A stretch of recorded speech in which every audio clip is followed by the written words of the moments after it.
Chef Alex is back here on Blog Talk Radio. I'm back to bring you my best recipes and do much more professional quality cooking shows than the old original Chef Cannoli cooking show itself. I will teach you how to cook and bake like a chef in your kitchen exclusively here on the American Variety Network. For the first time ever, tonight, I debut a baking show on American Variety Network. I will teach you and everyone how to bake like a chef on this show, and every primetime baking episode has to bake delicious goodies using my tips and delicious recipes. You'll leave each baking show with more information on baking than you ever had. Tonight, live next on Primetime Baking, Chef Alex is back to talk about cakes and cake-like desserts. Get some delicious recipes and tips live next here on American Variety Network. You are tuned in live to the American Variety Network here, live on Blog Talk Radio. With a name like American Variety, you can expect a wide variety of topics. Now, let's get live here on the AV Network.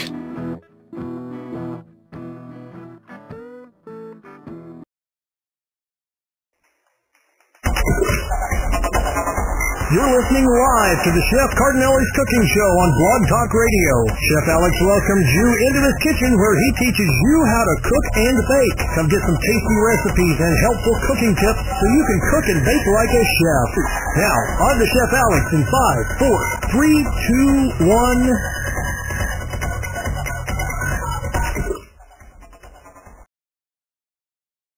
It's time to get in the kitchen and start baking some delicious desserts and pastries. Do you have a sweet tooth like Chef Alex? Then this is the perfect show for you.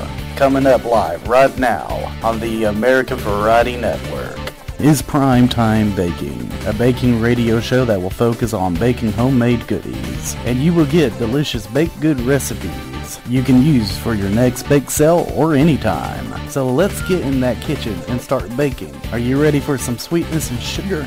Primetime Baking is now live. Hello, dessert lovers, and welcome to Primetime Baking, right here on the Chef Cardinelli Cooking Show on American Variety Network. I am your host, Chef Alex Cardinelli, and I'm proud to be back right here on Blog Talk Radio.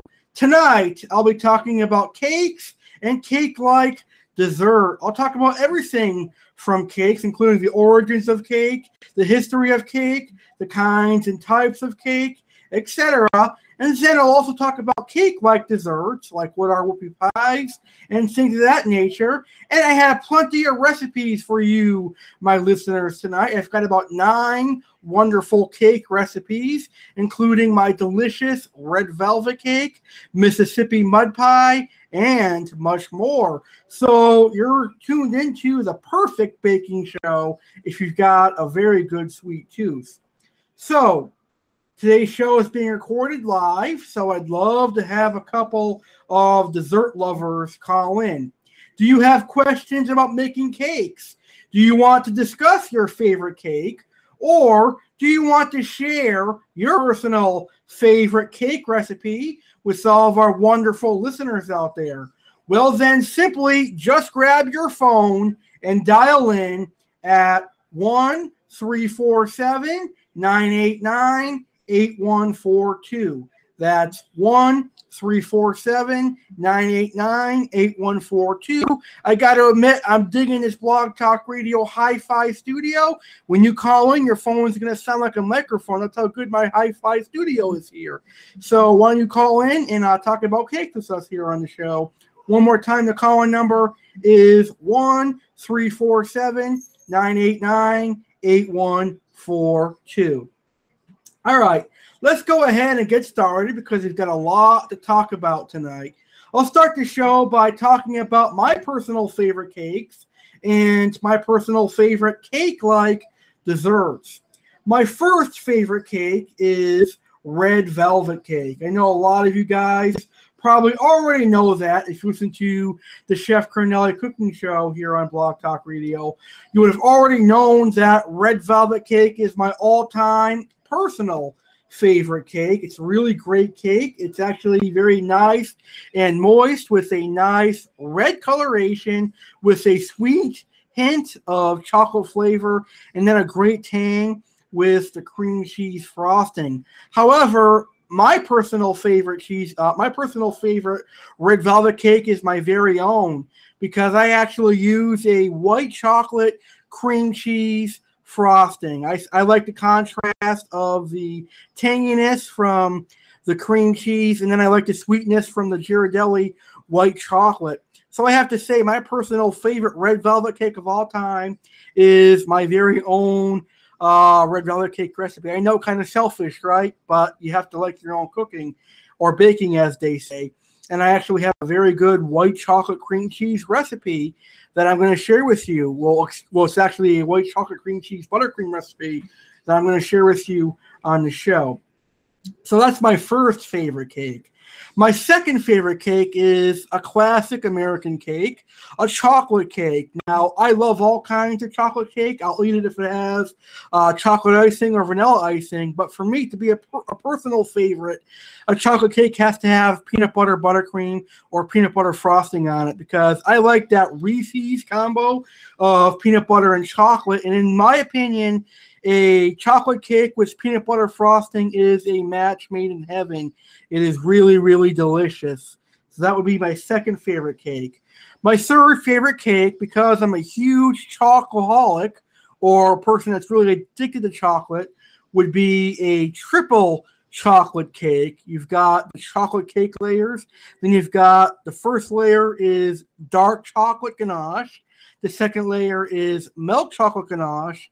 And the third layer, believe it or not, in my cake that I make, the triple chocolate cake that I make, has white chocolate on top. So you've got very nice contrast of colors. On the bottom, you've got a really dark black, dark chocolate ganache. In the middle, you've got like a brownish milk chocolate. And on top, you've got white chocolate ganache. And then on the side, you can either do chocolate frosting or vanilla frosting, depending on how you want your cake to look. But it's going to be great. Nobody can ever have too much chocolate in their life because chocolate is awesome, especially on cakes. Now, my next favorite cake happens to be a simple cake to make, a very easy cake to make homemade, and that is vanilla cake. Now, growing up, I'm pretty sure a lot of you have experiences with vanilla cake because it's one of the most popular cakes for birthdays, believe it or not.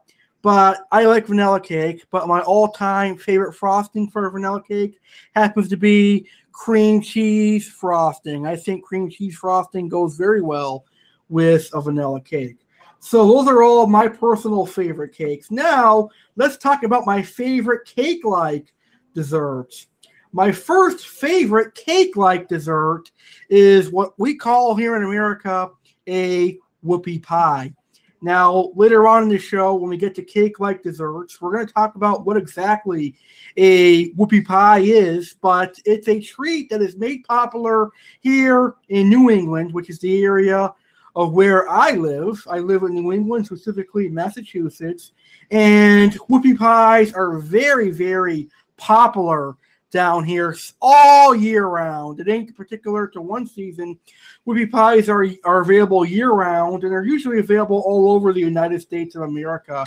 And basically, whoopie pie is like a cake that is sandwiched together and does not get frosted on the whole entire surface. The frosting is only in the center.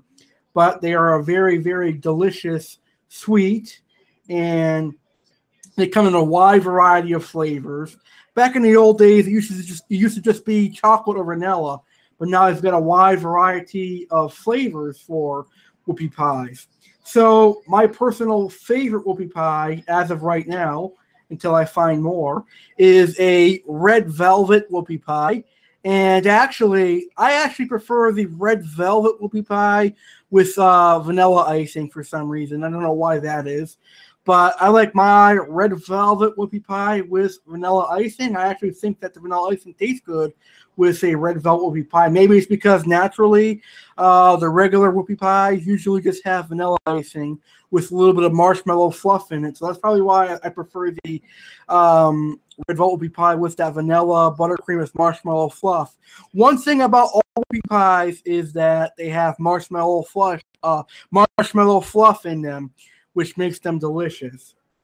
And my last favorite cake-like dessert happens to be Mississippi mud pies, which are like a cake or brownie-like consistency. So it's a cake at the bottom of the pan.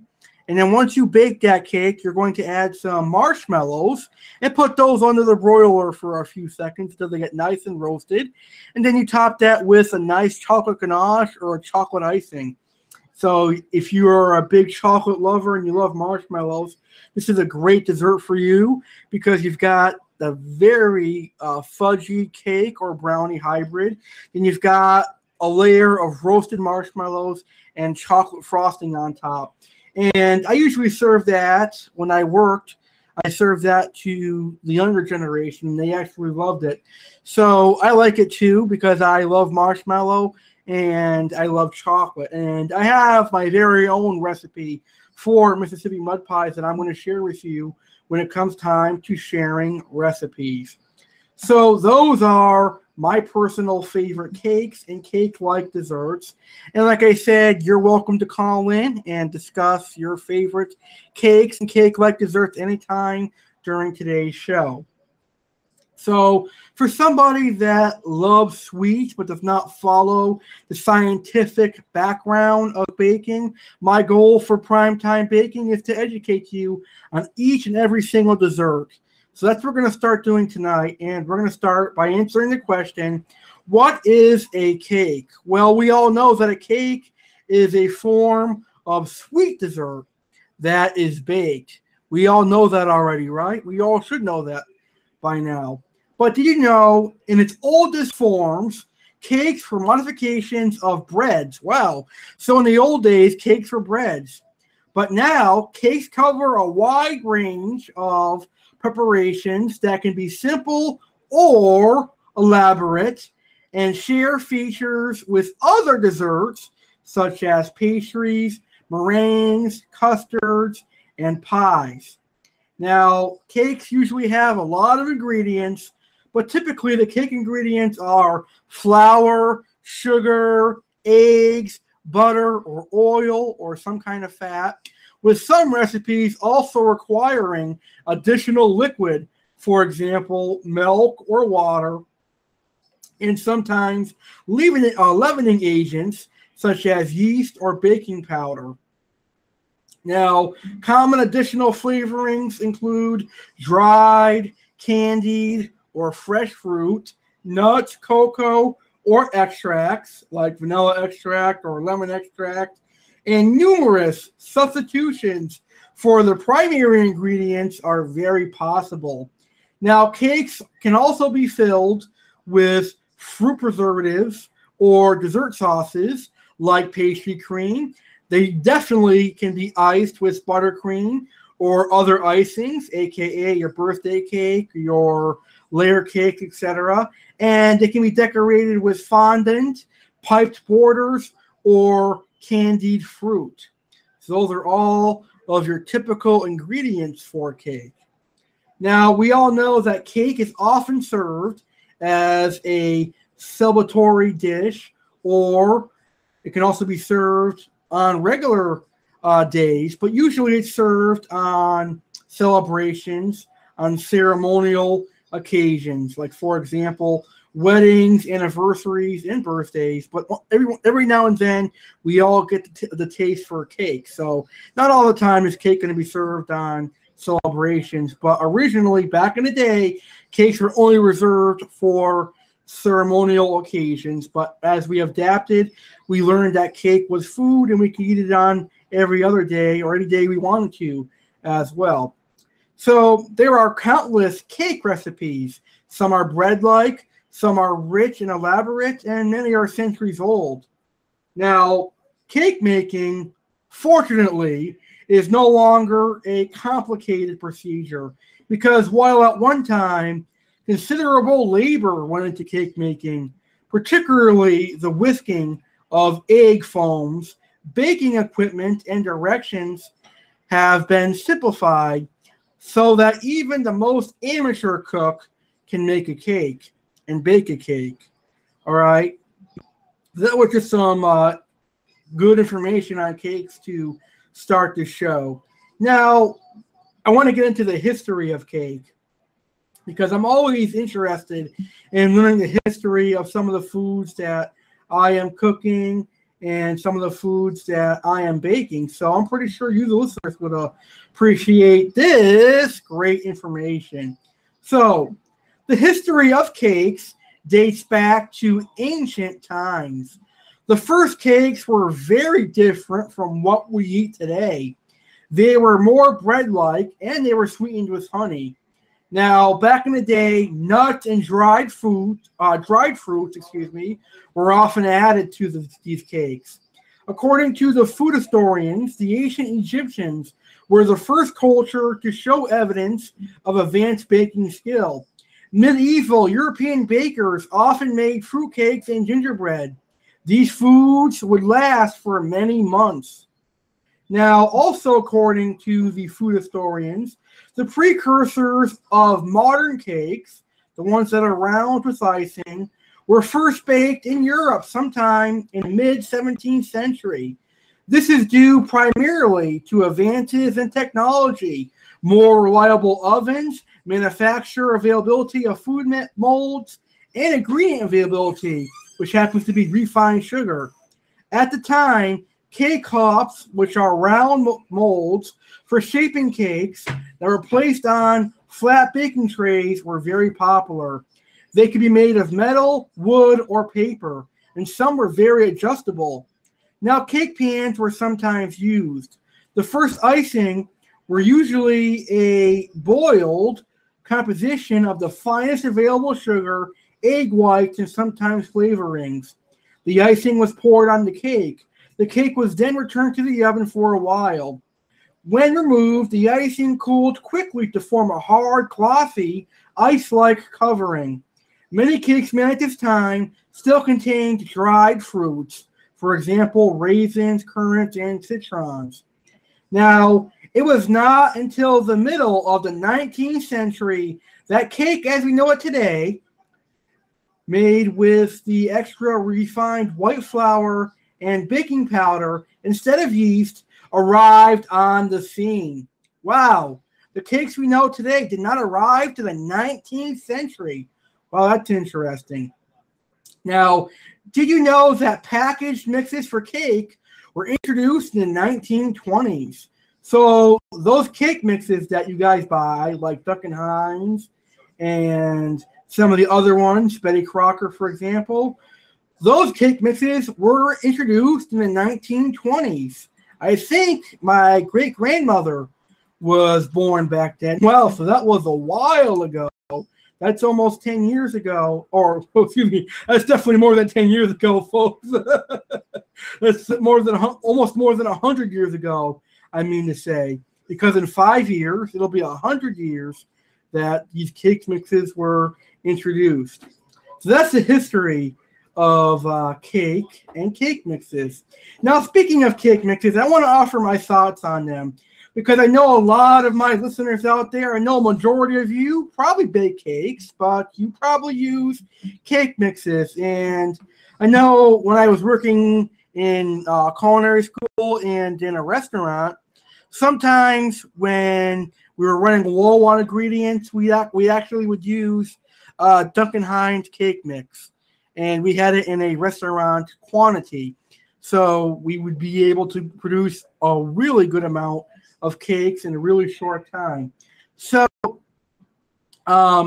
cake mixes aren't at all bad. I'm not going to sit here and belittle anyone that uses cake mixes because I'll be the first to tell you sometimes when I'm running low on time and I don't feel like mixing up a lot of ingredients, I will use a cake mix. However, I will say we don't know for sure what ingredients are going into our cake mixes. We don't know if there's any preservatives or if there's any ill chemicals going into our cake mix. So what I will tell my listeners out there, if you can make homemade cakes, I really would suggest making a homemade cake. I know that sometimes our budget is a little tight, so we may enjoy baking, and you may think that by buying a cake mix, you're going to save yourself a lot of money. But in the long run, you could be causing some illness because of the unknown chemicals in the cake mixes. I'm not going to try and deter you from using cake mixes, because once in a while I will use a cake mix. And the only cake mix I would ever recommend people to use is Duncan Hines, because they seem to be like a homemade tasting cake mix. Duncan Hines red velvet cake mix, for example, tastes really like a homemade cake. So if I am really short of time or really short of ingredients and I want to make a red velvet cake, I will run and get a Duncan Hines red velvet cake mix. Now, they list every single ingredient on their box. However, a lot of people really don't like Duncan Hines because they use what is called Beetlejuice in their red velvet cake. And that happens in a lot of the red food coloring. So even in a homemade red velvet cake, there is potential of having that Beetlejuice because it's made in the red food dye and the red food coloring. So it really is not going to make a difference if you're going to be making it boxed or homemade. But that's when people who really study food. I know a lot of our listeners out there don't study food that well, so they really don't care about the chemicals and stuff. But I know there are a few people out there who really care about that. So if you are one of those chemical freaks out there that study all the chemicals in your food, I'd say that cake mixes aren't for you. I'd go with the homemade route. But if you do want to stick with cake mixes and avoid the struggle of homemade cakes, I will give you one tip. For extra moistness, I would add probably about an extra egg. I tend to find when I add an extra egg to my cake mixes, I get a little bit more moisture. Now, if you really don't want to try adding the extra egg, you can add applesauce, and that'll draw out some more moisture in your cake and make it a really moist cake. And actually, you can actually replace your oil with the applesauce to keep it a healthy cake. So those are just my overall thoughts on cake mixes. I like using them when I have to, but since I'm a chef, I like to alter my cake recipes. So, for example, my cannoli cake, which I'm going to have a recipe for later on the show, I actually do use a box cake mix for that, and I add some ricotta cheese to it and stuff. We'll talk about that when we get to there. So that's my thoughts on cake mixes. So if you have any thoughts on cake mixes, please feel free to call in 1-347-989-8142. All right. Now, I want to talk to you guys about the kinds of cakes, because there is more than one kind of cake. You know, when I was a waiter, I used to get so annoyed when I would serve dessert and the customer was like, "I'd like a piece of cake." And I look at him and say, "Okay, what kind of cake do you want?" Because you know there's wide varieties of cake, right? And then they would look at me and say, "Huh? I want cake." So I'd have to give them the dessert menu and read every single piece of cake that we offered. But so I don't want any of our listeners going through that when they go out to eat. So I want to tell you all the kinds of cake that I know off the top of my head. So the first kind of cake is a butter cake, one of the most common kinds also. So a butter cake is a cake in which one of the main ingredients is butter, obviously. Now, a butter cake is baked with the most basic ingredients: butter, sugar, eggs, flour, and leavening agents, such as baking powder or baking soda. It is considered as one of the most important cakes in American baking because it's a really popular cake here in America. Now, butter cake is the base of many flavors from the United States of America. Most of the cakes in the USA are butter cakes, or they're derived from butter cakes. These would include cakes like vanilla, chocolate, carrot, red velvet cake, and all the famous layer and sheet cakes, we love and adore here in the United States of America. Now, butter cakes can be layer cakes, which mean 2 round circle cakes filled with frosting or cream and frosted. They can also be sheet cakes, which is baked on a sheet pan. So next time you go to a bakery and you're offered a layer cake or a sheet cake, think of it like this. A layer cake is a circular cake that is produced in layers. Usually have a 1 layer, a 2 layer, a 3 layer, or multiple layer. And a sheet cake usually has 1 layer. So that's your difference between a layer and a sheet cake. And again, the sheet cake is baked on a cookie sheet or a sheet pan, as a lot of chefs like to refer to it. And like I said, your different kinds of butter cakes would be vanilla, chocolate, red velvet, carrot, German chocolate, black forest cake, etc. All those are butter cakes. And then, of course, you have cupcakes. Really no definition needed for a cupcake. I think everyone should know what a cupcake is. It's a cake that is baked in a paper foil that actually makes a cupcake, and or we call them muffin liners in the culinary world.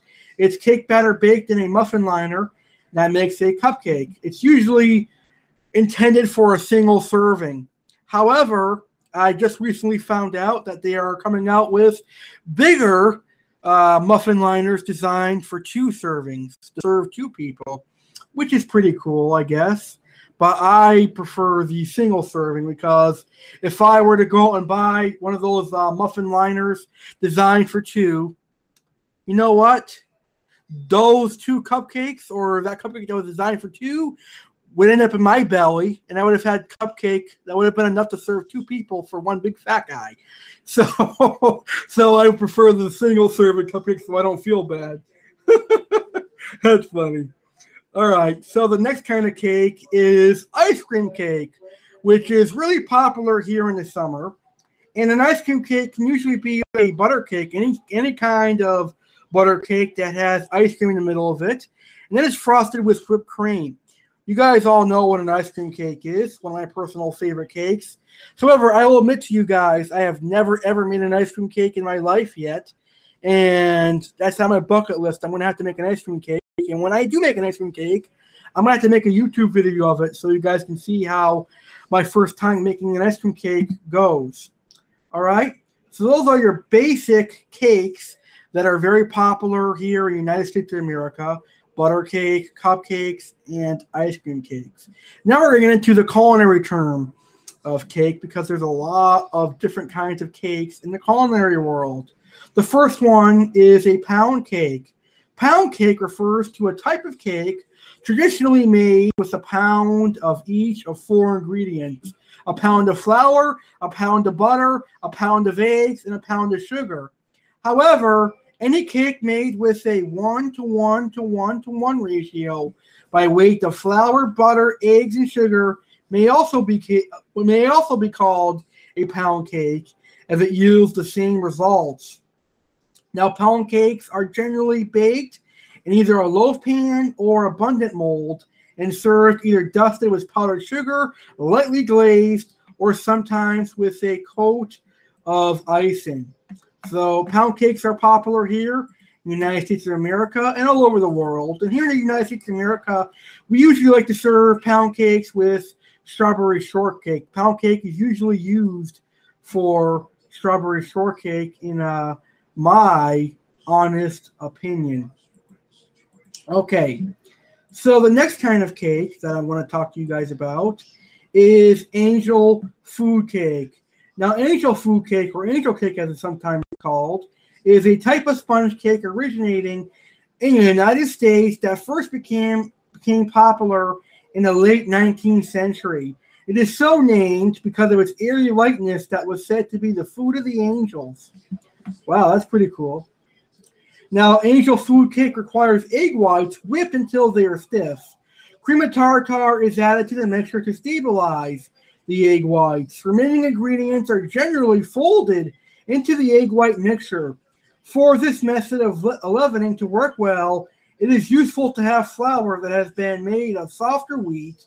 Cake flour is generally used because of its light texture. The softer wheat and lack of fat causes angel food cake to have a very light texture and taste. Angel food cake should be cut with a serrated knife, as a straight edge blade tends to compress the cake rather than slice it. Forks, electric serrated knives, special tinted cutters, or a strong thread should be used instead. And a lot more people prefer angel food cake for strawberry shortcake instead of pound cake, as I'm finding out on Twitter right now. And yes, angel food cake is used for strawberry shortcake as well. All right. The next kind of cake is a very popular cake in British, in Canada, in the United Kingdom, and it's becoming more popular here in the United States of America, and that is a coffee cake. Now, a coffee cake is a common cake or sweetbread available in many countries. The term coffee cake can refer to any of the following: a cake which is often a sponge cake, which is made with coffee or has a coffee flavor. A class of cakes intended to be eaten alongside coffee, for example, as part of a breakfast meal, or that may be eaten during a coffee break or offered to guests as a gesture of hospitality on or around the coffee table. Under this definition, a coffee cake does not necessarily need to contain coffee. They are typically single-layer cakes that may be square or rectangular, like a stollen or loaf-shaped rectangular cake, or they may be ring-shaped as abundant. Coffee cakes may be flavored with cinnamon or other spices, seeds, nuts, and fruits. These cakes sometimes have a crumbly or a crumb topping called streusel and or a light glazed drizzle. Some similarity to tea cakes may be found, though tea cakes can be individually sized baked items served with teas. And coffee cakes are very good. I actually prefer a very good warm coffee cake with a cinnamon streusel on top. So these are the majority of the cakes that are out there. Those are all of the kinds of cakes that are out there. So let's focus in on the butter layer and sheet cakes out there. We mentioned the kinds of them. They are the red velvet, chocolate, vanilla, strawberry, pineapple, upside down. Those are all those cakes. And the reason we're going to focus in on those is because right now we're going to talk about frosting. So let's talk about frosting cakes. First, we will talk about the kinds of frostings. We have the classic buttercream, aka the American buttercream. This is made by creaming together fats, which is butter, margarine, or vegetable shortening, and powdered sugar to the desired consistency and lightness. Now, the classic buttercream usually has more sugar than fat in volume. Types of the American buttercream would include cream cheese frosting, vanilla frosting, chocolate frosting, strawberry frosting, etc. They all fall under the category of American buttercream or classic buttercream. And then we've got Italian meringue buttercream. Now, Italian meringue is prepared by the addition of sugar syrup made by heating sugar in water, and sometimes the addition of glucose or corn syrup to stabilize the crystal structure, heated to the softball stage, which is 118 degrees Celsius, 240 degrees Fahrenheit, to egg whites whipped to soft peaks. The sugar syrup cooks the egg whites, heating them well past the 60 degrees Celsius, 140 degrees Fahrenheit, recommended in the USA to kill salmonella and other potentially harmful bacteria. The syrup and egg white mixture is then whipped and cooled until it reaches room temperature. And I actually really enjoy the Italian buttercream. It's very fun to make. And since I'm an Italian, I have to love the Italian buttercream, right? Okay. The next kind of buttercream is the Swiss buttercream. Now, Swiss meringue is prepared by cooking the egg whites and sugar together in a bowl placed on a pot of boiling water. The mixture is whisked while it cooks until the temperature of the mix reaches 60 degrees Celsius or 150 degrees Fahrenheit. The mixture is then removed from the heat and whipped at high speed until it forms stiff peaks and has cooled down a little bit. Now, the next kind of buttercream is French buttercream. Now, French meringue is prepared by whipping egg whites, cream of tartar, and caster sugar until stiff, glossy peaks are formed. French meringue is usually used in recipes in which the prepared meringue is piped or spread onto a sheet pan and then cooked in a slow, low-temp oven. Now, when used as a base for buttercream, it remains uncooked. Because of the health concerns in USA surrounding the consumption of raw eggs, the use of French meringue as the base for buttercream is rare there. In other countries, uncooked meringue is more common. So those are the kinds of different types of buttercream. Okay? Now, I myself do not consider myself to be a professional cake decorator. Sure, I'm able to frost a cake, but I'm definitely not a professional cake decorator. So I really don't have a clue on how to tell you how to decorate a cake, because all I do is take a knife and I frost my cake and straighten it out. Or sometimes I use a pastry bag. But I have somebody here to help me explain to you how to frost a cake. So I actually learned how to frost a cake via YouTube, and I had permission to share this YouTube video via MP3 with you. And she's going to tell you how to frost a cake. Enjoy, folks. And hopefully, with this 3-second MP3 file, you'll be able to get the gist of how to frost a cake. Hi, I'm Karen for Expert Village. Now, it's important now to use lots of frosting for this next step. Take a very large amount of frosting and just put it on the side. Okay? Now you're going to frost only on top of frosting, and you're only going to go a little bit around. Just press that frosting along the edge and work your way. The knife is going this way and that way, this way and that way, just lightly spreading that frosting around. Don't worry about it being messy, because we're going to smooth it out later. We just want to cover the whole cake. It's very important not to get crumbs in your frosting. So you only frost on top of frosting. Watch where I put it, right on top of where I've already frosted. And then I just push it along. Like I said, don't worry about the mess. We'll take care of it later. We'll just work our way slowly around the cake.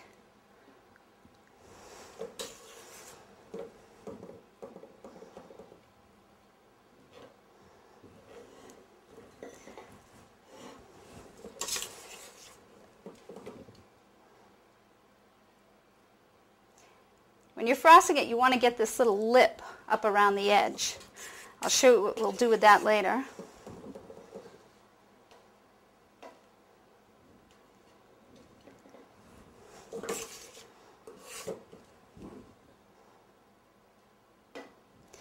Remember to use a generous amount of frosting as you go along. Be careful not ever to pull the knife away straight, because you can pull the frosting away from the cake and end up with crumbs.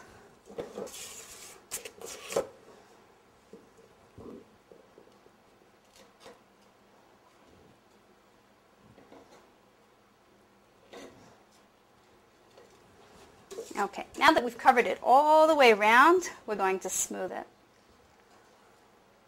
Oops. If the cake shows through a little, you'll need a little more icing.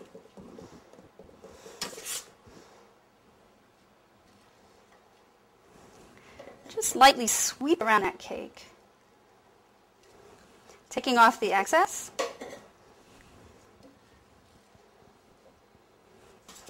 And remember, we want to form a lip around the top of the cake. If you see any crumbs in your icing, just stop, take them out, continue on. Okay, let's go one more time around.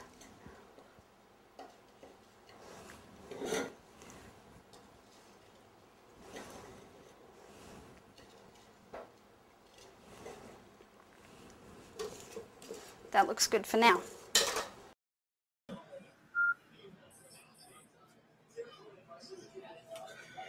Okay, so maybe it was not the best idea to play a YouTube video on a radio show on how to frost a cake, because like I said, I'm not an expert on frosting a cake, so I really have no way of explaining how to frost a cake here on the show. But I hope that you at least get a little gist of how to frost a cake. But since this show is brand new to the American Variety Network, Primetime Baking is new to the American Variety Network, I'm actually looking to get somebody that is experienced in baking cakes. I actually want someone to come on here and talk about frosting cakes in detail so that you guys will understand and be able to hear from an expert on how to frost a cake. So we'll take care of that for you. All right, so I pretty much talked about everything you need to know about cakes, I think, from my point of view.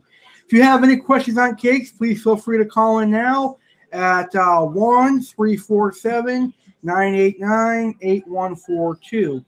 Now, somebody is asking on Twitter about the comparison between homemade cakes and box cakes. And earlier in the show, I talked a little bit about that.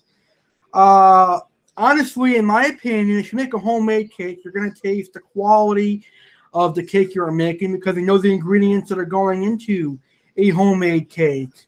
And like I said earlier on the show, you don't know what ingredients are in a box cake mix. However, if you're going to be doing a box cake mix, I would say your best fit would be to do a homemade frosting, which you really don't need that much ingredients for a homemade frosting because all you really need is butter and powdered sugar, vanilla extract, and milk for a basic vanilla buttercream. But in my opinion, cake is cake, whether it's a homemade cake or a box cake mix. So I really don't care what kind of cake you're making as long as you're getting in the kitchen and making a delicious cake. So now that we talked about cakes, let's talk about cake-like desserts because there's a lot of desserts out there that are trying to impersonate cake. And it's actually pretty funny. There's actually a lot of different desserts out there. They either have cake in them or they're trying to copy cake. So let's talk about these different desserts out there. The first one is Whoopie Pie. And like I said, they are really popular here in New England. Here in New England, we know them as Whoopie Pies.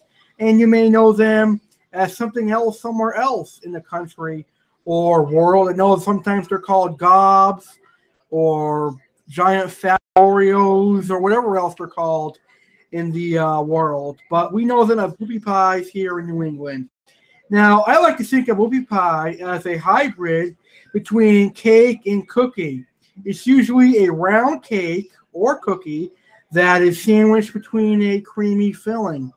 Now, why Whoopie Pies are considered a New England phenomenon and a Pennsylvania Amish tradition, they are increasingly sold throughout the United States.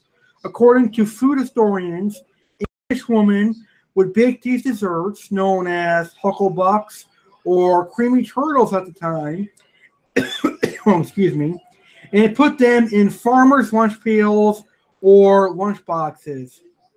When farmers would find the treats in their lunch, they would shout, "Whoopie!" Now, it is thought that the original Whoopie Pies may have been made from cake batter leftovers. Now, the Whoopie Pie is the official state treat of the state Maine. Now, as of 2015, and per my research, I have found that these are the kinds of Whoopie Pies: chocolate, chocolate chip, vanilla, red velvet, gingerbread, and pumpkin. So you've got a regular chocolate, you've got a vanilla with chocolate chips, you've got plain vanilla, and you've got red velvet, gingerbread, pumpkin. And I'm pretty sure there's more varieties of Whoopie Pies out there.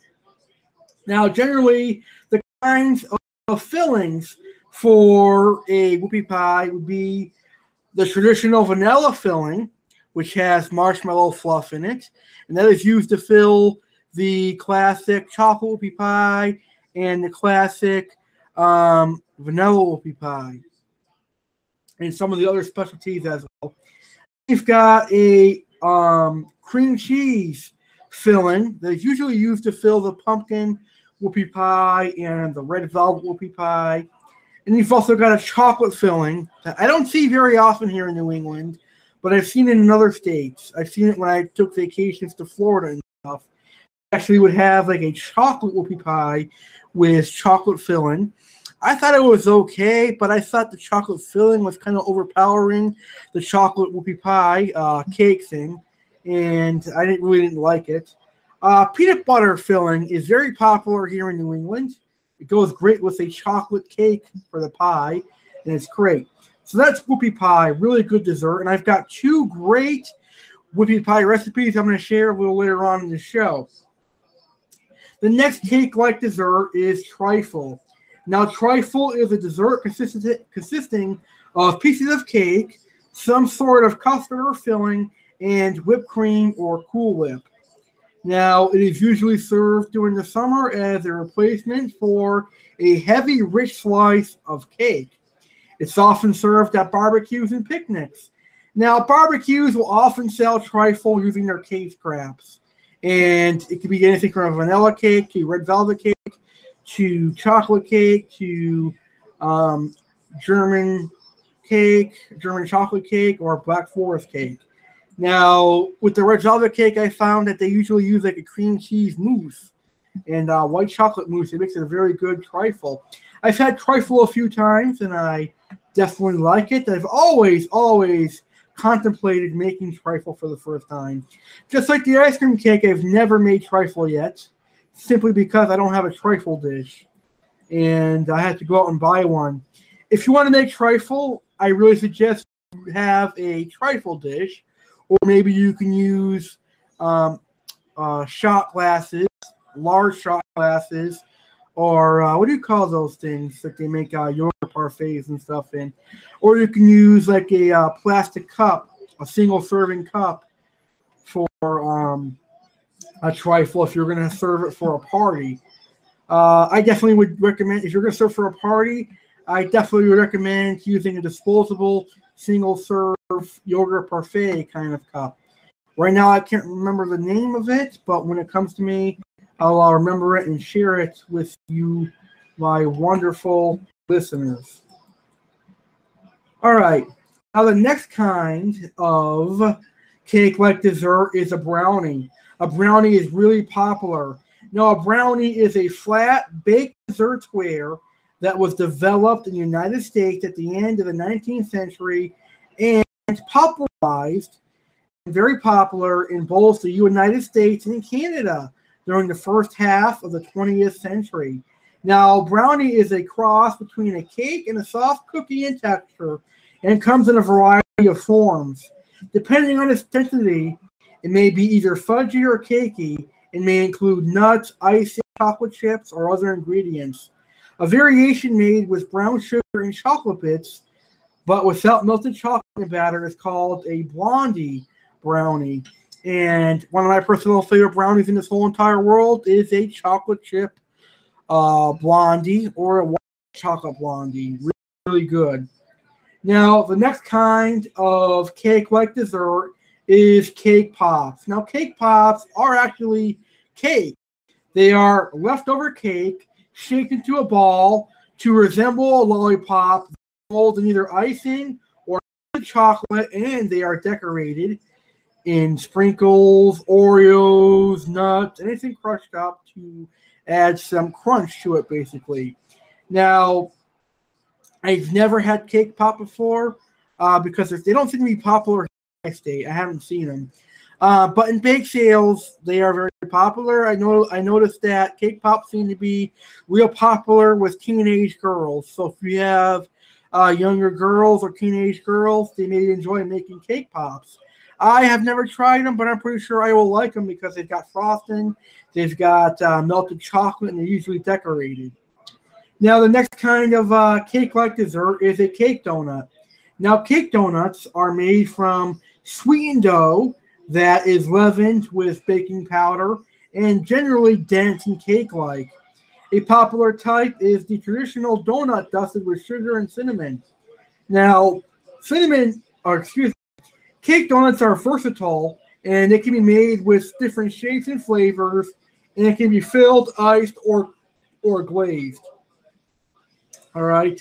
Now, this is where you would see chocolate cake donuts, carrot cake donuts, red velvet cake donuts, and all those other kinds of donuts, because Dunkin' Donuts, Tim Hortons, and Krispy Kreme donuts are actually coming up with different kind of cake batters to put in cake donuts, which is pretty good.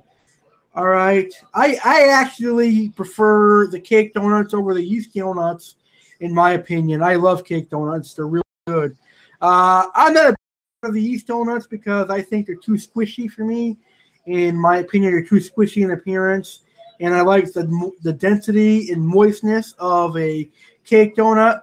I love the cinnamon sugar donut, and I also love the plain cake donut. And once a year, Dunkin' Donuts and Krispy Kreme, usually around Christmas time, so I've got a couple months ahead of time to actually think about it and get ready for it. But usually around Christmas time, or sometimes Valentine's, Dunkin' Donuts and Krispy Kremes, and I think sometimes Tim Hortons will, they usually will introduce a red velvet donut, and they actually have a very good cream cheese glaze that goes on their red velvet donut, and I definitely enjoy that. I'm actually surprised we have a Tim Hortons up here in Cape Cod. I actually went to Cape Cod last year, and I tried the Tim Hortons, and they were actually very, very good. So hopefully it'll come up here in Springfield, Maryland, I live. And the last cake-like dessert we're going to talk about is Mississippi Mud Pie. Now, as we talked about earlier, Mississippi Mud Pie is a rich chocolate / brownie, because I know a lot of you may think of mud pie as being a cake, so that's why I said / brownie, because it could be either or. But the cake or brownie serves as a crust. It gets topped with marshmallows, and then the marshmallows get roasted. Then it gets topped with a chocolate icing, and I never told you this, but my secret ingredient, more marshmallows. One of my personal favorites. So it's got a great chocolate flavor with the cake and brownie. Then it's got great marshmallow flavor, especially when marshmallows are roasted. It brings out the natural sugars in marshmallows. And then it gets topped with some more chocolate icing and more marshmallows. So now you have your information on cakes and cake-like desserts. I think it's time to play some recipes, and we'll do that really soon right here on Primetime Baking. Coming up next on Primetime Baking, some delicious cake and cake-like dessert recipes used for dessert. I've got 9 great recipes I'm going to share with you tonight, including red velvet cake, vanilla cake, chocolate cake, red velvet whoopie pies, chocolate chip whoopie pies, and more. Stick around, because recipe time on our very first ever Primetime Baking is next, right after a word from our School of Fish Inc.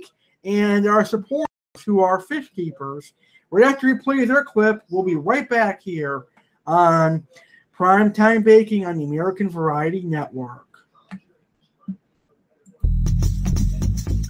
School of Fish Inc. offers everything an aquarium hobbyist in Western Massachusetts needs. We offer the best of livestock, from freshwater to saltwater and everything in between. We also have the best corals and live rock. School of Fish Inc. carries the best brands of fish food, medications, and equipment such as Hikari, Tetra, Marineland, API, and much more. Stop by and check us out today. School of Fish Inc., located at 1865 Page Boulevard, Springfield, Massachusetts, and we can be reached at 413-543-1994. We're open Mondays, Wednesdays, Thursdays, Fridays, Saturdays, and Sundays, closed Tuesdays. Check out School of Fish Inc. That's School of Fish INC on Facebook for exclusive deals, specials, and see what's new.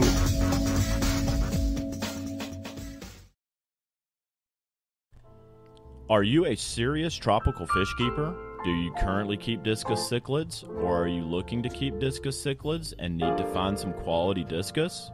Why not come to Discus Hines? Discus Han proudly supplies plenty of American discus hobbyists with quality Stenker discus. The Stenker discus provide fish hobbyists the opportunity to raise show-quality discus because Stenker discus can adapt to tap water and even breed in tap water. Discus Hans has helped serve many discus fish lovers with his quality Stenker discus, and you can experience the beauty of Stenker discus from Discus Hans. Discus Hans will ship quality discus cichlids right to your door. Check out Discus Hans at www.discushansusa.com. And to place your order for your very own Stenker discus, check out discusfishstore.com. Hey guys, this is Donovan. I'd like to tell you a little bit about my show, Here for the Fins. I talk about how to become a fish keeper until now, talk everyday fish keeping, and about my favorite fish, African cichlids. So go check out my YouTube channel, Here for the Fins, all together, lowercase, and check out my Facebook, Here for the Fins.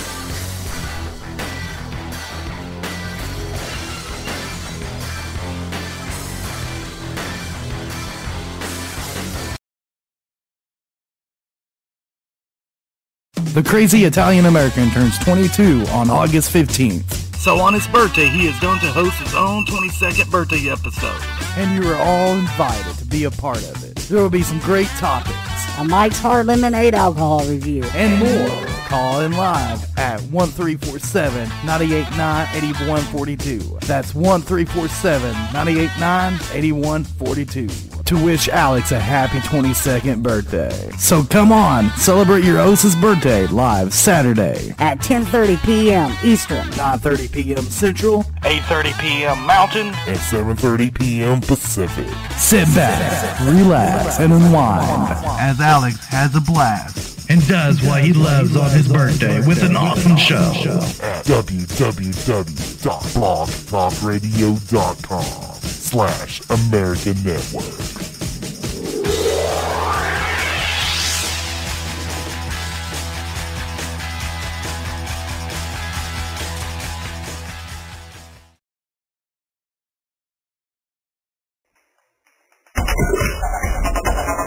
You're listening live to the Chef Cardinelli's Cooking Show on Blog Talk Radio. Chef Alex welcomes you into his kitchen where he teaches you how to cook and bake. Come get some tasty recipes and helpful cooking tips so you can cook and bake like a chef.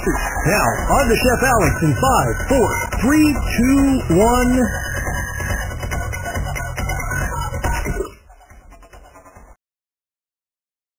It's time to get in the kitchen and start baking some delicious desserts and pastries. Do you have a sweet tooth like Chef Alex? Then this is the perfect show for you.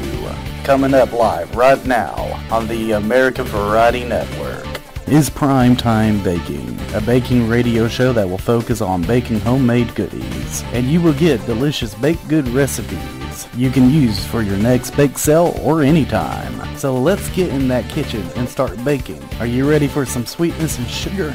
Primetime Baking is now live. And welcome back to the Chef Cardinelli Cooking Show here on the American Variety Network. Welcome back to Primetime Baking, our first baking show ever on Blog Talk Radio. And tonight I have been discussing cakes and cake-like desserts before our commercial break, and now I'm getting ready to give out 9-person cake and like dessert recipes. But before I do that, I'd like to remind anyone out there listening live, please feel free to go ahead and call in at 1-347-989-8142. Pick up your phones and dial in 1-347-989-8142. You can call in and ask any cake questions you have, or share your very own cake recipe with all of our listeners out there. Because if you share your recipe, it could become famous, because this show is heard on Blog Talk Radio, it's heard on Stitcher Radio, it's heard on iTunes, it's heard on YouTube. So your recipe is going to be heard by everybody in the United States and all over the world. So I want your recipe to become famous. So go ahead and call in at 1-347-989-8142 and share your personal cake recipe. All right. So for the very first time ever here on Primetime Baking, it's recipe time. I'm excited to share my personal recipes with you, and I know you've been listening to this show to hear my recipes. So I'm excited to share them with you. So let's start the recipes, and I'm ready to start with my first recipe, red velvet cake. Ladies and gentlemen, my first recipe is my personal favorite of all time. You guys should know that red velvet cake is my personal favorite cake of all time. So I'm going to share with you my favorite cake recipe that is soon to be your favorite cake recipe. This is Chef Alex Cardinelli's red velvet cake. I'm going to give you 3 recipes in one. First, I'm going to give you the red velvet cake recipe, which should be enough for 2 8-inch round layers. Then I'm going to give you the no-bake cheesecake filling, which you're going to use to fill one of the layers. And then I'm going to give you the frosting, which is going to be a white chocolate, cream cheese, butter cream. So here we go. Chef Alex's no-bake cheesecake red velvet cake. A very good, delicious cake. So for the red velvet cake, you're going to need 1 stick of butter, softened, 2.5 cups of sugar, 2 eggs, 2 ounces of red food coloring, 2 tablespoons of cocoa, 1 cup of buttermilk, 2 1/4 cups of cake flour, 1 teaspoon of vanilla, and 1 teaspoon of baking soda. Now, to make the cake, you're going to need to cream together in a large mixer bowl the butter and sugar. Add eggs one at a time, beating well after each addition. In another bowl, mix your red food coloring and your cocoa until cocoa is completely dissolved. Add to the cream mixture. You might need to use 2 bottles of red food coloring if you want a nice dark, deep red coloration like I do. Now, mixing on low speed, add buttermilk and flour alternately, beginning and ending with flour. Mix well, but do not overbeat to ensure a nice light, fluffy cake. Add vanilla flavoring. Mix well. Blend the baking soda into the batter. Transfer into 2 floured and greased 9-inch round cake pans. Bake in a preheated oven, 350 degrees Fahrenheit, for 25 to 30 minutes and cool completely before you fill and frost. Now, let's talk about the no-bake cheesecake filling, which you're going to fill one of your layers. You're going to need 16 ounces of cream cheese, 3 cups of sugar, and 1 teaspoon of vanilla. To make the no-bake cheesecake filling, all you got to do is mix all together. And you're going to put frosting in the center of one of the cakes. You're going to put the filling in one of the centers of the cake. Completely cover the whole center. Use all the no-bake cheesecakes that you have. Now, the last thing you're going to make is the cream cheese white chocolate buttercream.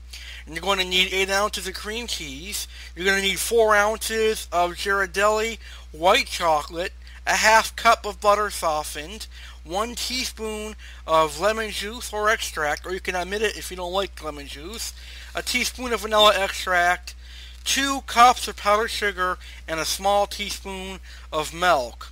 To make the cream cheese white chocolate buttercream, melt your Ghirardelli white chocolate in the microwave for about a minute until it's completely melted.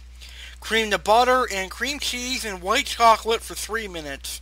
Add the extracts. Slowly beat in the powdered sugar 2 cups at a time.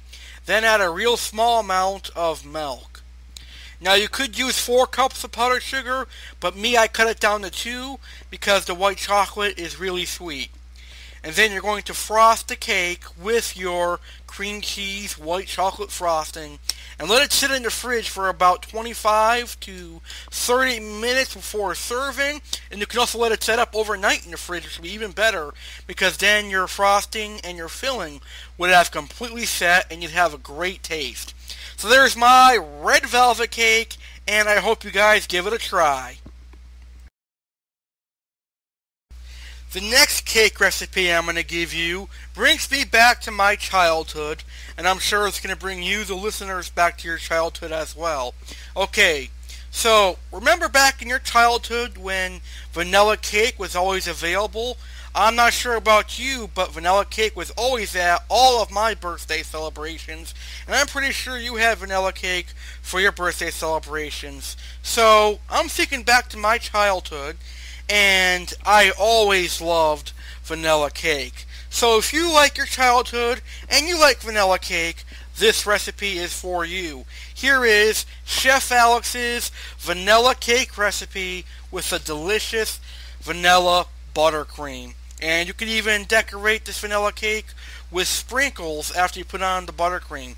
But anyways, here is Chef Alex's vanilla cake. Simple, simple, simple, and yet so delicious. So, my vanilla cake calls for 1 cup of white sugar, a half cup of butter, 2 eggs, 2 teaspoons of vanilla extract, 1½ cups of all-purpose flour, 1 3/4 teaspoons of baking powder, and a ½ cup of milk. Directions: preheat your oven to 350 degrees Fahrenheit.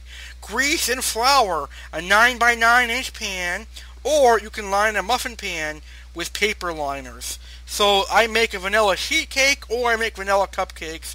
You could also do a vanilla layer cake, but just make sure to grease your layer pans. In a medium bowl, cream together the sugar and butter. Beat in the eggs one at a time, then stir in the vanilla. Combine flour and baking powder, add to the cream mixture, and mix well. Finally, stir in the milk until batter is smooth. Pour or spoon batter into your prepared pan.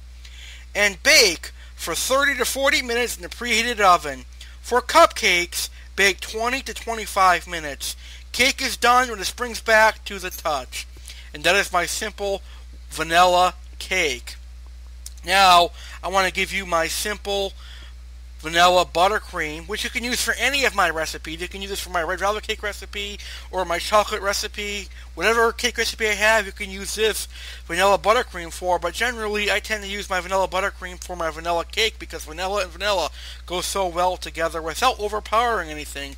My buttercream is not going to overpower this cake. Alright? So my vanilla buttercream has 1 pound of butter. It has 4 cups of powdered sugar. It has a teaspoon of vanilla extract and 1½ teaspoons of milk, or more if you like a more thin icing. Directions: cream your softened butter and 2 cups of powdered sugar at a time. Then add some more sugar, the remaining sugar, and cream for 2 to 3 more minutes. Then add your vanilla extract and your milk. And it should be like a spreadable consistency. If it's not spreadable, you'll need to add an additional teaspoon to tablespoon of milk, depending on how thin you want your buttercream. And that's it. That's my buttercream. Now you could add more sugar if you want, but I don't like my frostings to be really sweet, so I usually go with maybe 4 cups max of sugar. So I hope you give this recipe a try, and I hope you like it. Here is a delicious chocolate cake recipe that I personally use, and I know that you are going to enjoy this chocolate cake. I'm a big fan of chocolate cake. I love chocolate cake with peanut butter frosting or a classic chocolate frosting. So here is my chocolate cake recipe that I personally use. It starts off with 2 cups of white sugar, 1 3/4 cups of all-purpose flour, 3/4 cup of unsweetened cocoa powder, 1½ teaspoons of baking powder, 1½ teaspoons of baking soda, 1 teaspoon of salt, 2 eggs, 1 cup of milk, a half cup of vegetable oil, 2 teaspoons of vanilla extract, and a cup of boiling water. Preheat your oven to 350. Grease and flour 2 9-inch round pans. In a large bowl, stir together the sugar, flour, cocoa, baking powder, baking soda, and salt. Add the eggs, milk, oil, and vanilla, and mix for 2 minutes on medium speed of mixer. Stir in the boiling water last. Please be aware the batter will be very thin, so don't freak out. Pour evenly into the prepared pans. Bake 30 to 35 minutes in the preheated oven until the cake tests done with a toothpick. Cool in the pans for 10 minutes, then remove to a wire rack to cool completely. Now, you can frost this chocolate cake with the vanilla icing or the cream cheese icing I gave out earlier in the show, or you can use a chocolate icing. So basically what you're going to do is take that vanilla icing that I made earlier, and you're going to add some melted chocolate to this. You can use melted chocolate chips or melted white chocolate, and you got a nice chocolate icing to use for this chocolate cake. You can also do a peanut butter icing by adding some peanut butter and powdered sugar to your vanilla icing. You want to combine the peanut butter and a little bit of powdered sugar before you add it to your vanilla icing. And ladies and gentlemen, that is the chocolate cake recipe. Hope you guys try it. Well, with me being Italian and loving Italian desserts, this recipe is only fitting. You see, I love cannolis and I love a nice, rich vanilla cake. So, Chef Alex is here combining the two. Why not combine cannolis and vanilla cake? Matter of fact, my mom is famous for this recipe. She makes a delicious cannoli cake using Duncan Hines vanilla cake mix, and it's going to be a hit with all you, the listeners, because you don't have to whip up a homemade vanilla cake unless you really want to. It's a really simple recipe, but in the end, I promise you, it's a really delicious recipe that's going to save you time, and you're really going to love it. So if you love cannolis and you love vanilla cake like I do, this recipe is for you, and you definitely are going to enjoy it. So here it is, my simple cannoli cake. You're going to need 1 box of Duncan Hines butter recipe yellow cake mix, or you can use any kind of vanilla cake you have, 1 pound container of ricotta cheese, 3 eggs, 3/4 cup of sugar, 1 teaspoon of vanilla, and about a half cup or so of mini chocolate chips. You can use more or less depending on how much you like chocolate. Prepare the cake mix according to package directions. Pour into a greased 9x12 pan. Beat remaining ingredients well. Gently pour and smooth over the cake batter. Bake at 350 for 1 hour. So you're going to want to add the chocolate chips to the ricotta, eggs, sugar, and vanilla. Cool and sprinkle with powdered sugar.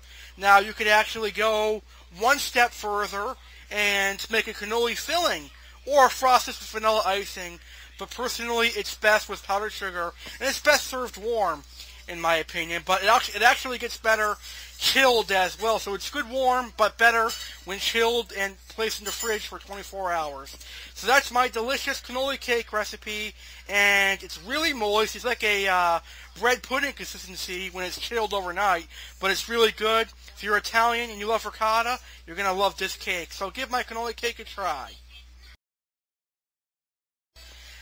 I know a lot of my listeners out there are big fans of pineapple upside down cake, and honestly, I really enjoy the pineapple upside down cake, but really I haven't had it in many years. I also know that my good friend, Slashmaster 1989, Jeff T, really loves pineapple upside down cake. It's one of his personal favorite cakes, so this recipe is dedicated to him and all my listeners out there. So anyways, here is my pineapple upside down cake recipe.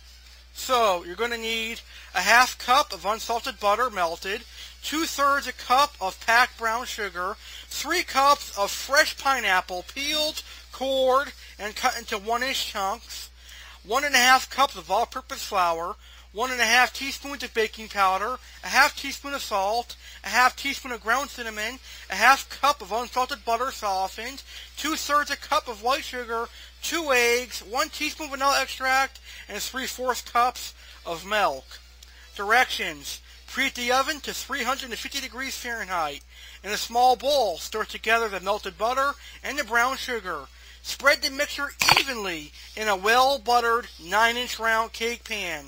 Pat the pineapple very dry between several sheets of paper towel and arrange it evenly on top of the sugar mixture. Sift together flour, baking powder, salt, and cinnamon. In a large mixing bowl, cream the softened butter with the sugar until the mixture is light and fluffy.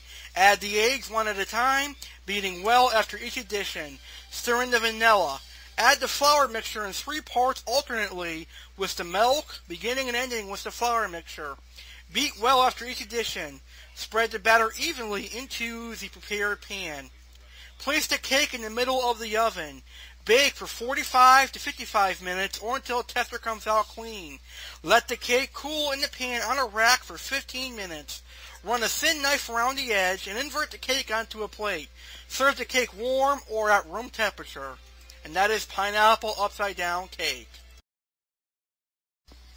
It's time to give you one of my personal favorite recipes. Now we're going to get into the cake-like dessert recipes. And the first recipe I'm going to share with you is one that I really enjoy. I really enjoy making this, and it is very, very delicious. And I think you guys are definitely going to enjoy it.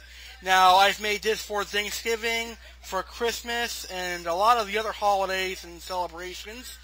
And everybody that eats this really enjoys it. So, the first cake-like dessert recipe I'm going to give you is for a red velvet whoopie pie with cream cheese filling.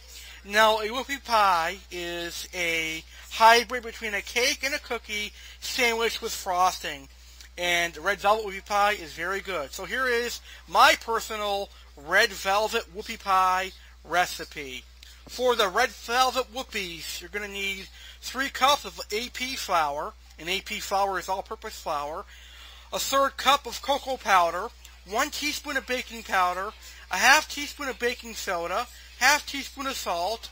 1/2 cup of butter at room temperature. 1/2 cup of vegetable shortening.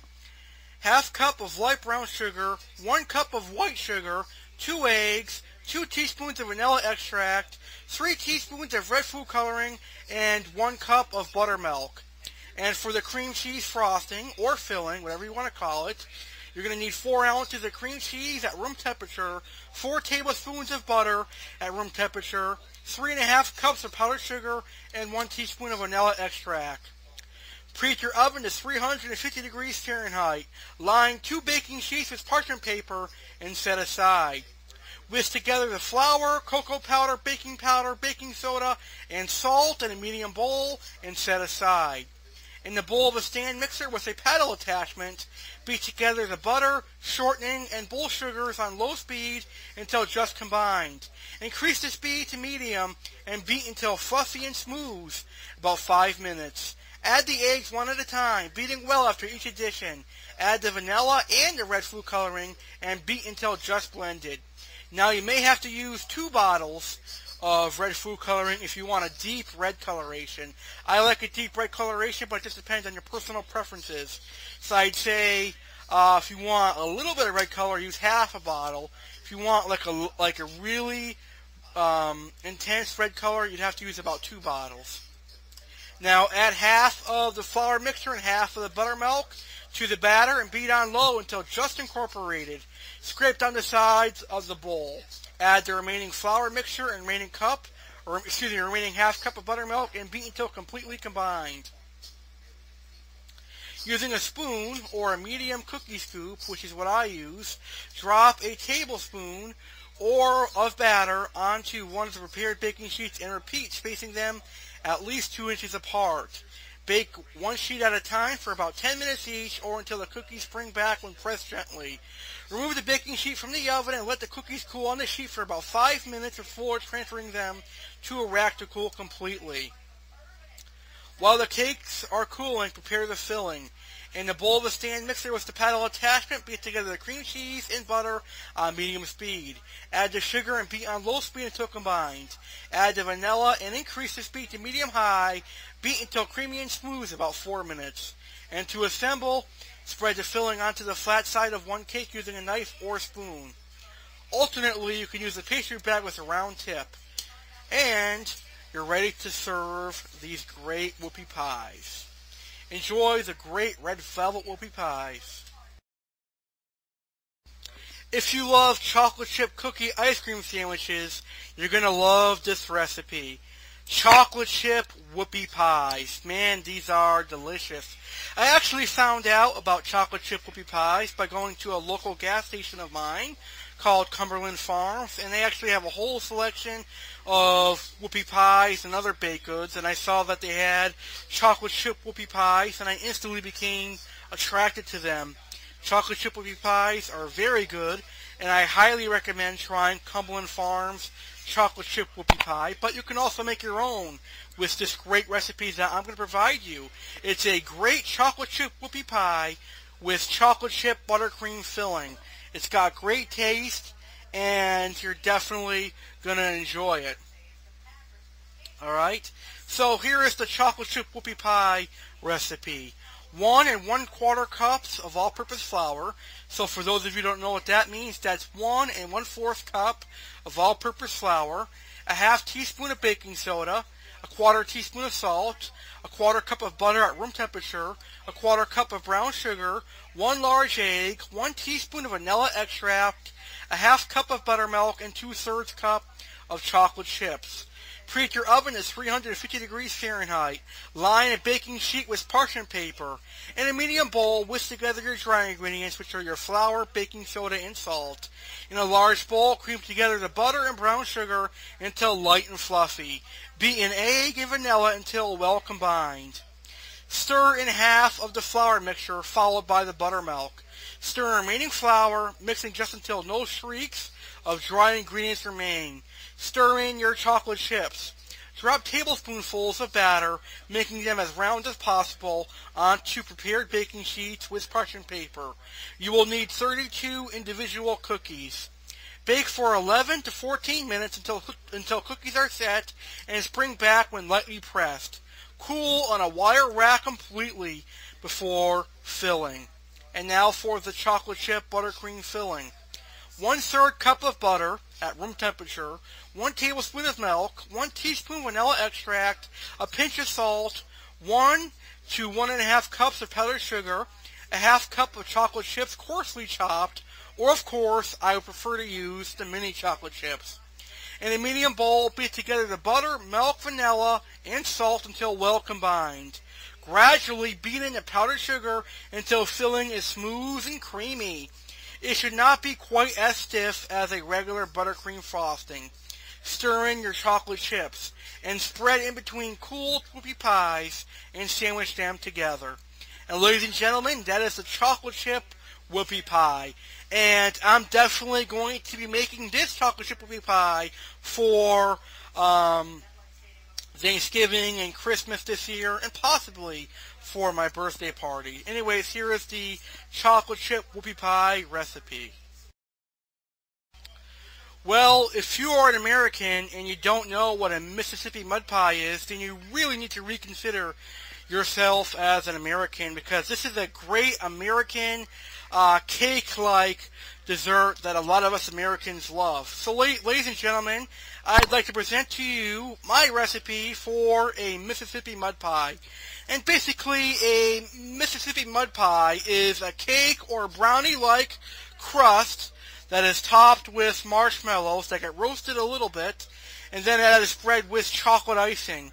It's very good for those of you who like cake or brownies and love marshmallow and chocolate. Really good recipe, my friends. So here it is, Mississippi mud pie. For the cake part, you're going to need 1 cup of butter, a half cup of cocoa, 2 cups of sugar, 4 large eggs, slightly beaten, 1 1/2 cups of all-purpose flour, 1 dash of salt, 1 teaspoon of vanilla extract. Now, if you're a nut kind of person, you can use 1 1/2 cups of pecans, but they're optional. I don't add pecans to my recipe. And 4 cups of mini marshmallows. Now, for the cake, you want to preheat your oven to 350 degrees Fahrenheit. You want to lightly grease a 9 by 13 inch pan. You're going to melt the butter in a medium saucepan. You're going to add the cocoa and stir. Remove from the heat. Pour butter mixture into a mixing bowl and add sugar and eggs. Mix until blended. Add the vanilla. Mix in the flour and salt. Stir in the pecans if you're using pecans. Put batter into a prepared pan and cook for 35 minutes or until done. Remove from the oven and sprinkle with marshmallows. Cool in the pan on a wire rack. Now, the ingredients for your chocolate frosting include 1 16-ounce package of powdered sugar, which has been sifted, a half cup of milk, a third cup of cocoa, and a quarter cup of softened butter. Now, to make the frosting, you're going to combine all of the ingredients and mix until smooth. Spread red frosting on cooled cake. If your frosting is too thick, add more milk. And that is your delicious Mississippi mud pie. Really good, folks. Give it a try. And our final recipe for the show is an American classic recipe, and it is brownies. We all love brownies. We think of brownies as like a mixture of cake and cookie because brownies come in 3 different textures: chewy, fudgy, and cake-like. But I love all kinds of brownies. Nonetheless, here is my personal recipe for brownies. It's a really good recipe, and I think you guys are going to like it. So here's my brownie recipe. 2 cups of white sugar, 1 cup of butter, half cup of cocoa powder, 1 teaspoon vanilla extract, 4 eggs, 1½ cups of all-purpose flour, a half teaspoon of baking powder, and a half teaspoon of salt. Melt the butter or margarine and mix all ingredients in the order given. Bake at 350 degrees Fahrenheit for 20 to 30 minutes in a 9 by 13 inch greased pan. And that's how easy this recipe is. So give my brownies recipe a try. You're going to love my brownies. And of course, you can frost these with vanilla or chocolate frosting and decorate them with sprinkles. So those are all of our recipes for this week's Primetime Baking Show. Now, if you want a copy of my recipe, or if you want a document file of my recipe, I can certainly give you a document file of my recipe. Simply email me at alexcardinelli93@gmail.com. Everything is lowercase in the email, okay? So if you could not hear me correctly and you want any single one of my recipes from today's show, please email me at alexcardinelli93@gmail.com. Well, we reached the end of our very first Primetime Baking Show here. One of our very first cooking shows here on American Variety Network. Was a very good show. But if you have any other... But let me re-say that again because I just made a mistake. Laugh at Chef Alex and he's making many mistakes in his return to Blog Talk Radio. It happens when you have live air. You just have to go with the flow, right? Anyways, if you have any further questions on cakes, email me at alexcardinelli93@gmail.com and I will answer your questions on cakes. So, do you guys really enjoy this Primetime Baking Show? Well, I know that I do, and I hope you guys enjoy the Primetime Baking Show. Because guess what? The Primetime Baking Show is going to air every single Monday night at 9 p.m. Eastern, 8 p.m. Central, 7 p.m. Mountain, and 6 p.m. Pacific. That's right. Chef Alex is back on Blog Talk Radio every Monday at 9 p.m. Eastern on the American Variety Network. And I'm going to be doing baking shows. I believe I'm the very first baking show here on Blog Talk Radio. So if tonight is any indication with all the live listener they had in my chat room, this show is going to be a great success. Next Monday at 9 p.m. Eastern, we're going to talk about cheesecakes. We all love cheesecakes. We'll talk about baked cheesecakes versus non-baked cheesecakes. And I'll have some great cheesecake recipes, including Oreo cheesecake, peanut butter cheesecake, Twix cheesecake, Kit Kat cheesecake, and more. So, dessert lovers, sweet tooth lovers, join me next Monday at 9 p.m. Eastern for my next episode of Primetime Baking. Now, I'm undecided if I'm going to be bringing back my regular food cooking show. I guess the answer to that would be right now, maybe. I'm going to have a definitive answer next Monday.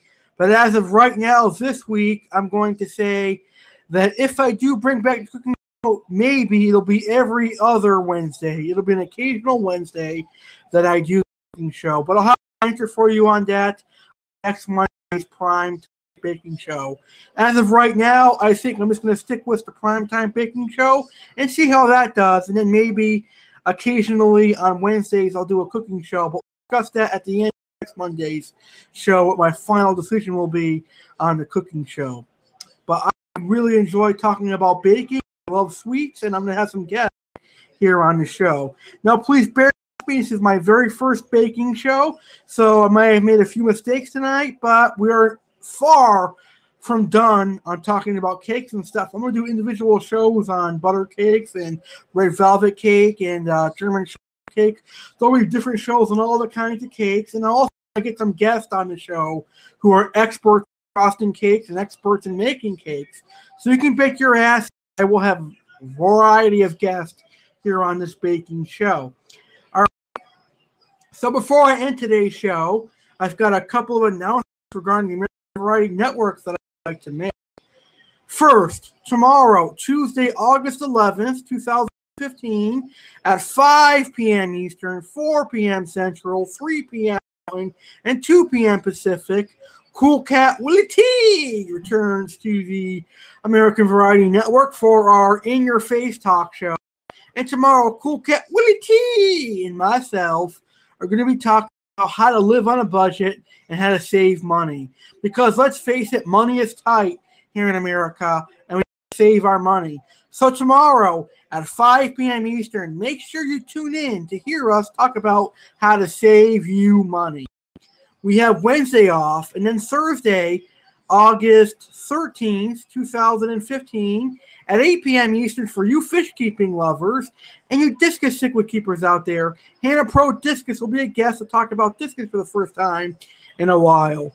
And Saturday, August 15th, at 10:30 p.m. Eastern, I, Alice Cardinelli, turned 22 years old. This Saturday is my birthday. And I'm going to have a 22nd birthday party celebration show at 10:30 p.m. Eastern. I invite you to check that show out and join us as I celebrate my birthday. I really would love if you called into the show. So please call into my birthday celebration this Saturday at 1-347-989-8142. I appreciate your call. Or if you can't call in, you can record a simple MP3 greeting saying, "Happy birthday, Alex," and email it to alexcardinelli93@gmail.com. All right? So those are all of our shows for this week. We've got a great week of shows. And don't forget, next Monday at 9 o'clock, Cheesecakes will be our next topic on Prime Time Baking. All right. I think I baked up a storm here tonight. Hope you guys will try some cake this week. It's my birthday this week, so you can bet I'll have cake this week. Either red velvet cake or a beautiful chocolate cake, but I'm definitely going to have cake this week for my birthday. So on behalf of my birthday, I want you, the listeners, to have some cake. All right, Chef Alice Cardinelli and the Chef Cardinelli Cooking Show and Primetime Baking say thank you for listening to this Primetime Baking Show. We hope you guys have some cake and have a great week. Thank you for listening. Chef Alex out of here. Good night, everybody.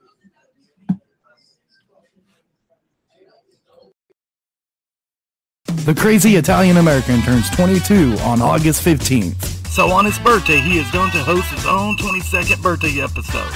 And you are all invited to be a part of it. There will be some great topics. A Mike's Hard Lemonade alcohol review. And more. Call in live at 1347-989-8142. That's 1347-989-8142. To wish Alex a happy 22nd birthday. So come on, celebrate your Osa's birthday live Saturday at 10:30 p.m. Eastern, 9:30 p.m. Central, 8:30 p.m. Mountain, and 7:30 p.m. Pacific. Sit back, relax, and unwind as Alex has a blast and does what he loves on his birthday with an awesome show at www.blogtalkradio.com/American Network.